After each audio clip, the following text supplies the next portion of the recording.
We live in a world that teaches us to measure time as though it were a ledger. We think of years as profits or losses, as if life were a kind of business, where every wasted day is forever written off. And when dreams collapse, we speak as though they were glass vessels shattered beyond repair, swept up and forgotten. Yet such ways of thinking are borrowed from our own frail arithmetic. They are not God's arithmetic. The one who made time is not bound by it, and the one who formed the heart is not surprised when it breaks. When people say, "The best years of my life are gone," they mean that they have mapped out a future, and the map has been spoiled. But what if the map was never the final truth? What if the author of the story was writing a chapter that had not yet been revealed? The years we call lost may not be lost at all, but stored. And the dreams we bury may be seeds, pressed into the soil of disappointment only so they can rise again in another form. Consider a field ravaged by locusts. To the farmer, the harvest is gone. To the eye, the ground is wasted. But the soil has not ceased to be soil, nor the rains to fall, nor the seasons to turn. In time, that same land can yield more abundantly than before, because its life does not come from the locusts or the harvest alone, but from the deeper richness beneath. So it is with the soul. What seems stripped bare may, in God's hands, become the very ground of abundance. We must also remember that restoration does not mean a return to the exact shape of the past. God does not merely glue broken pottery back together. He makes it into something altogether new. To ask Him to restore lost years is not to beg for a repetition of what once was, but to open oneself to a future in which the pain itself becomes part of the beauty. What is restored is not a replay of the dream, but a redemption of it. Many despair because they believe their mistakes have chained them to failure forever. They imagine that their own wrong turns have forced them into a corner from which there is no escape. But the grace of God is not hindered by the winding paths we choose. He is not a craftsman who needs a straight board to work with. He is the kind of craftsman who can take even the crooked wood and carve from it something full of purpose. The detours themselves may become the very material of the gift. Think, too, of how memory itself is touched by this restoration. We cannot erase the past, but God can alter its meaning. The tears once shed in regret can later be remembered as the very waters that soften the heart. The loneliness once felt can be the memory that awakens compassion for others. The broken dream that once brought despair can become the moment that taught trust in something larger than our own plans. In this way, nothing is wasted. Even loss is taken up into the pattern of grace. So when we speak of God restoring lost years and broken dreams, we do not mean a magician waving away the past as though it had never been. We mean something far greater, that He weaves even the broken strands into a tapestry more glorious than we could have imagined, and that the story is still being written long after we thought the page had ended. God transforms what we call lost years into hidden preparation for a greater harvest. When we look back upon our lives, it is easy to draw lines across the years and mark some as fruitful, some as wasted, some as joyous, and some as desolate. We remember choices that seemed to take us forward and others that seemed only to rob us of time and opportunity. The mind naturally calculates losses as if time were currency, and once spent wrongly, it cannot be regained. But this is the arithmetic of human limitation, not of divine providence. For God, the years that we deem barren or squandered are not beyond His ability to transform. He does not merely compensate for what is gone, as though He were making up a balance sheet. Rather, He reshapes those years into preparation, storing unseen richness in what appeared to be empty seasons. What we have called wasted often hides a soil being quietly tilled for a greater harvest. Consider the slow growth of a tree. To the impatient eye, the years spent deepening its roots may appear uneventful, almost useless, because there is no fruit to pluck, no shade to rest under. Yet those years are not lost. They are the very foundation of what will sustain the tree when storms come and when the season of bearing fruit arrives. So it is with the soul. There are years when it seems nothing comes to fruition, when every effort falters, when failure seems to define the season. But in God's sight, those are not wasted years. They are root years, where unseen strength is being drawn, where resilience is being planted, where the heart is being prepared for what cannot yet be seen. The prophet spoke of years consumed by locusts, years in which the land lay desolate, stripped bare by destruction. To human reckoning, those harvests were gone forever. But God's promise was that He would restore those years, not by replaying the past, but by multiplying abundance in the future. The fields once ravaged would yield more than before, and what had seemed like devastation would become the foundation of a deeper gratitude, a greater blessing, and a stronger testimony. The very memory of loss would make the harvest richer, for it would be received not as something ordinary, but as something redeemed. We often forget that preparation is as much a gift as fulfillment. When a dream does not come to pass, or when it crumbles in our hands, we think only of the time lost. Yet God sees that in those very years the heart is being stretched, patience is being taught, humility is being rooted, and wisdom is being formed. The delay is not denial but shaping. What we call stagnation is sometimes the chiseling of character. A musician who plays only triumphant notes never learns the depth of harmony, and a soul that knows only swift success never learns endurance. The years that look to us like wasted silence may be the years in which the deepest symphony is being composed. There are stories of men and women who believed their finest opportunities had passed them by. Some thought their callings had been buried by failure. Others believed their usefulness had ended with age or disappointment. Yet, when the time came, those very people were lifted into roles and seasons more significant than they could have ever planned, precisely because the years of waiting had shaped them into vessels strong enough to carry the weight of it.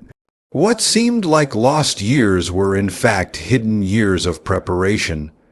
Had the dream come sooner, it might have been squandered by immaturity or pride, but because of the delay, it arrived when the soul was ready. Even suffering, which feels so much like loss, is taken up into this mystery. Pain has a way of deepening the soil of the heart, making it more capable of compassion, more able to understand the struggles of others, more ready to lean not upon its own strength, but upon the strength of God. The years that we label as empty may be the very years that give weight and authority to our future voice. Without those scars, we would speak too lightly of hope, too cheaply of faith, too carelessly of perseverance. The harvest that comes after such years is richer precisely because of what preceded it.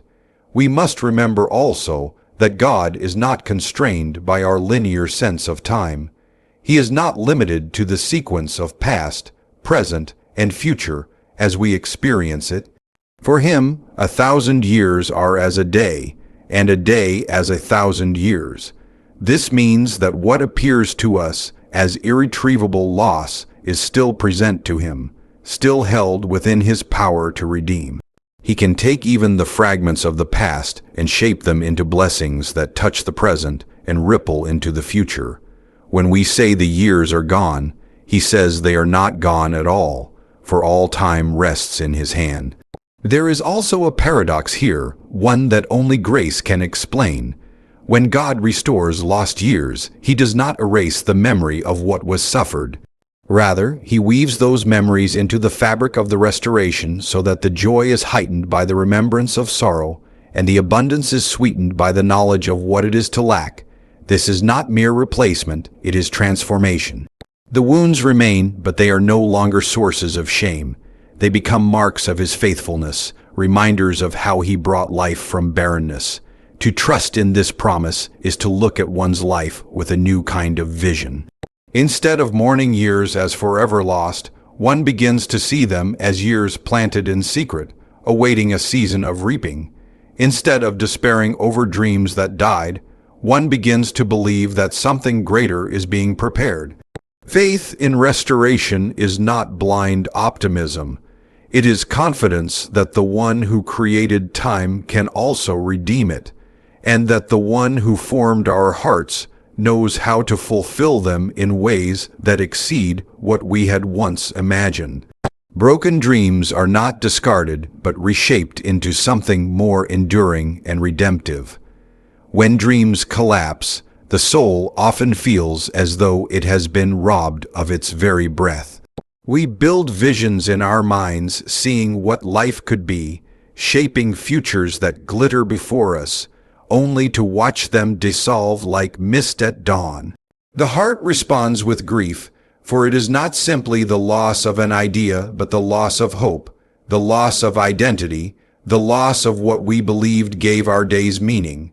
We speak of broken dreams as if they are shattered glass, splintered and irreparable, fit only to be swept away. Yet what we call brokenness is not the end in the eyes of God. He is not the kind of craftsman who throws away fragments. He is the kind who reshapes them into something more enduring, more luminous, more complete than we could have designed. A child may dream of building a tower with blocks, stacking them in a delicate balance, proud of its height. Yet when it topples, he weeps as though all is lost. The wise parent, however, does not despise the rubble but guides the child to rebuild, this time with a foundation stronger and steadier, producing a structure that can stand where the first could not. So it is with the dreams of men and women. What we thought was the pinnacle of our purpose may have been only the beginning, and the collapse that seemed so cruel may be the very mercy that opens the way to something unshakable. It is often in the shattering that we discover our dreams were too small.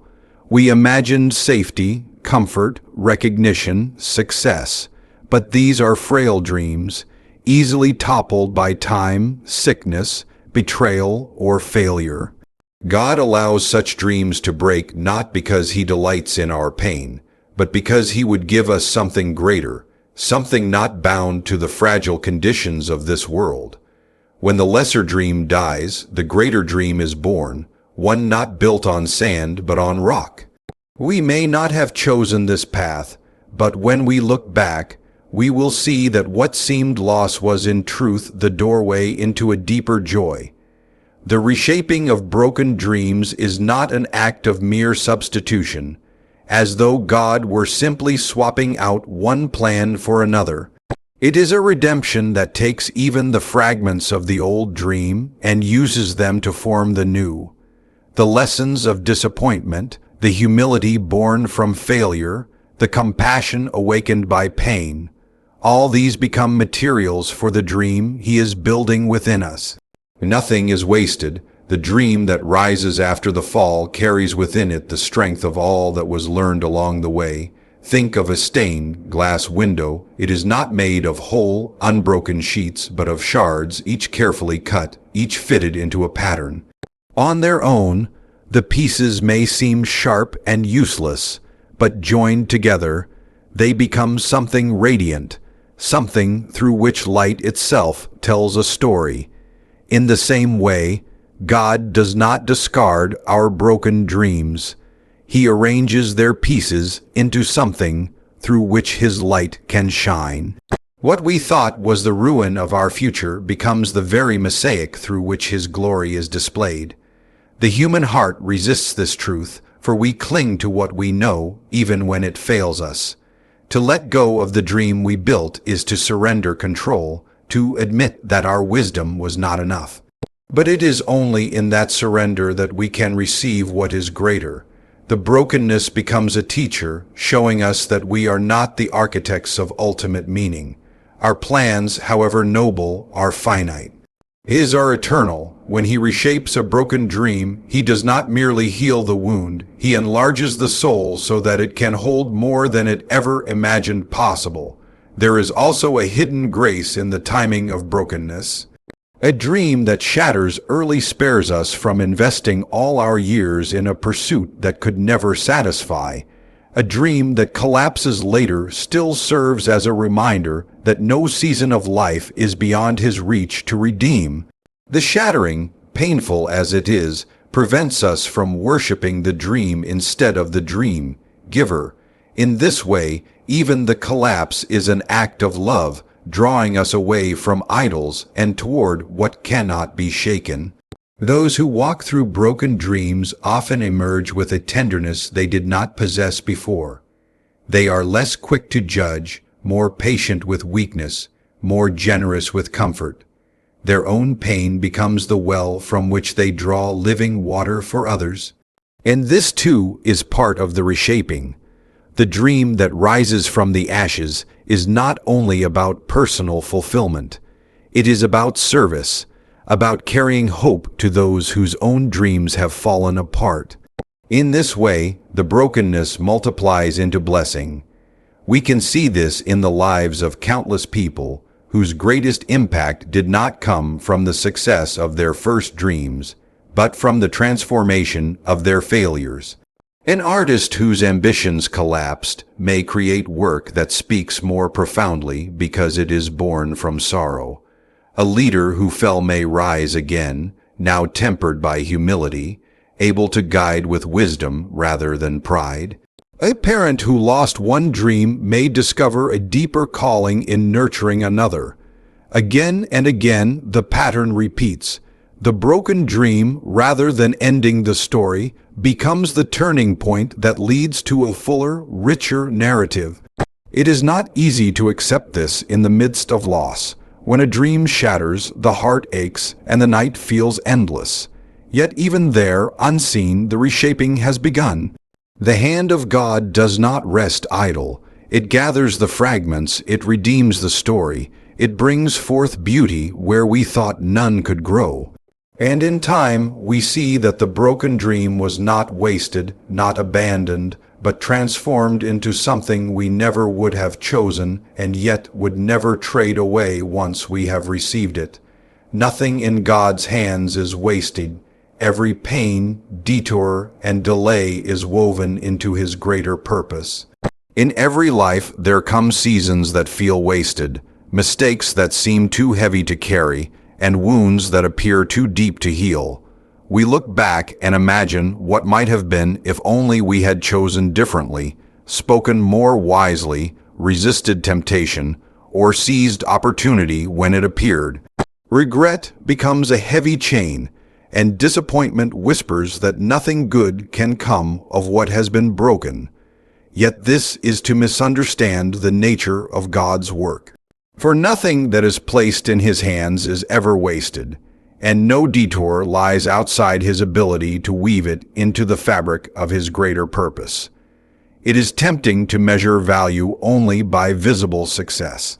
We praise the years when our plans prosper, when we achieve what we set out to do, when others look upon us with approval. We dismiss the years marked by failure, weakness, or pain as if they belong in some forgotten corner of the story. But to God, the hidden years and the painful seasons are just as significant as the triumphant ones. Every moment of sorrow, every tear shed in silence, every hour of waiting becomes material in his design. Just as a master artist does not discard even the darkest colors, but uses them to create depth and contrast in a painting, so too does God use the full spectrum of our lives to compose a work of beauty. We often long to erase the past, to wish away the scars, to undo the choices that haunt us. But God does not erase, He redeems. He does not pretend the pain never happened. He transforms its meaning. The betrayal that once left us bitter becomes the soil in which forgiveness grows.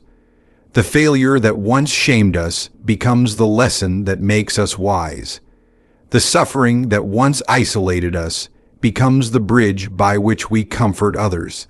Nothing is wasted because nothing is beyond His power to reclaim. What was once a source of despair becomes, in His time, a source of testimony. The detours we resent are often the very paths that bring us to where we were meant to be. We imagine life as a straight road leading from one milestone to the next, but it rarely unfolds that way. We stumble, we wander, we circle back, and in the process we feel as though we are falling behind. Yet in God's providence, even the wandering has purpose. Consider the long journey of a river. It twists and bends, seeming at times to flow away from its destination, but all the while it is carving valleys, nourishing fields, shaping the land through which it passes. What appears to us as delay or inefficiency is in truth the means by which the landscape is prepared for life. In the same way, the detours of our lives do not cancel His plan. They are woven into it, shaping us and those around us in ways we cannot yet see.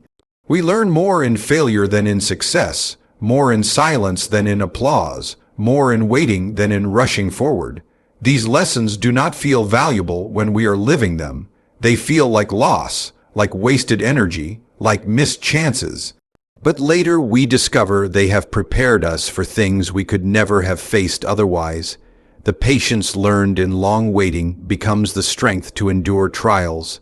The compassion born from our own wounds becomes the balm we offer to others.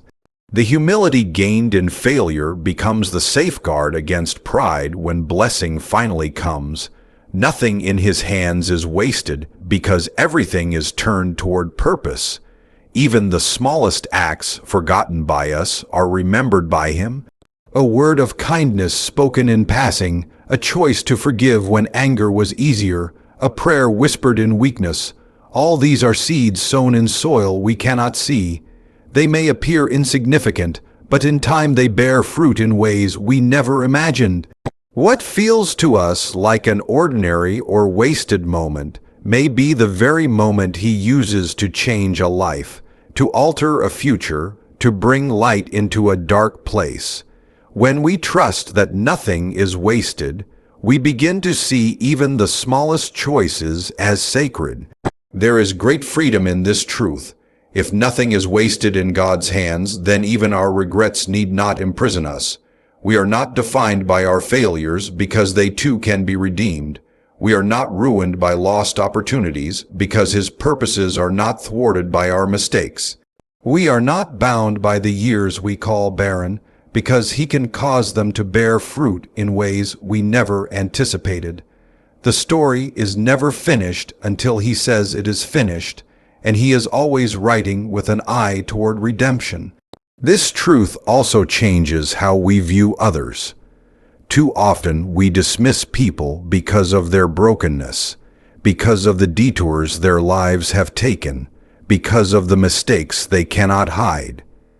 Yet if nothing is wasted in God's hands, then their story too is full of hope.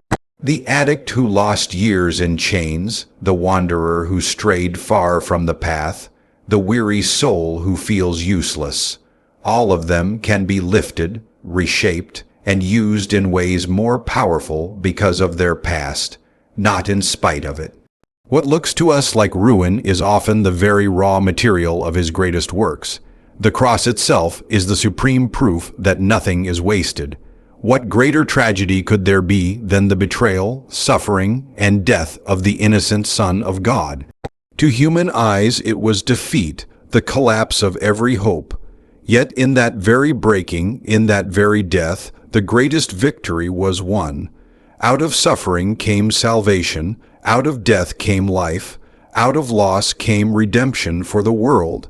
If God can take the darkest moment of history and make it the brightest light, then surely He can take the fragments of our lives and weave them into glory,